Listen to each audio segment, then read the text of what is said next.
స్వాహా ఆ మంత్రం మంత్ర స్వాహా తగ్గిపోయాలి.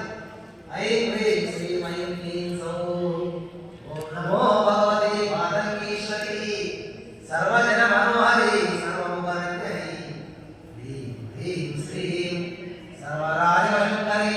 రాజశ్రావణ మంత్రం అన్నమాట. మీరు రాజకీయంగా బాగా ఎదగాలంటే ఆ మంత్రాన్ని ఒక కోటి జపం చేయాలి. అప్పుడు వెంటనే మీకు అంత ఆకర్షణ అవుతుంది అన్నమాట. ఆ మంత్రంలో చూడండి, సర్వ రాజవశంకరి, సర్వ శ్రీపురుష వశంకరి, సర్వ దుష్టముఖ వశంకరి. ఏదైనా ఆ మనిషి ముందుకు వచ్చిందంటే రాశమలు చేస్తున్నట్టే ఆయన చెప్పినట్టు వినవలసిందే. అలా ఉంటుంది అనమాట. అంత పవర్ ఉంటుంది ఆ మాటకు.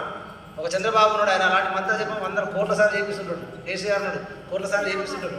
మనసులను పెట్టి చేపిస్తుంటారు. వాళ్ళు కూడా చేస్తుంటారు. వాళ్ళు కూడా ఆ దేవత అనుగ్రహంతో అంతా పైకి వస్తారు. ఇప్పుడు అందరం మాట్లాడతాం, చాగంటి వారు మాట్లాడతారు. ఆ మాటకు ఎందుకు అందరు ఆకర్షితులవుతారు అంటే ఆయన దగ్గర ఆ దేవత అనుగ్రహం ఉంది. ఆయన నాలుగు మీద సరస్వతి ఉంది. ఆ మాటకు వెంటనే అది ఆ వాగ్దేవత మహిమలకు అయింది అనమాట. అది అలా ఉండదు. 2 సార్లు ఏదైనా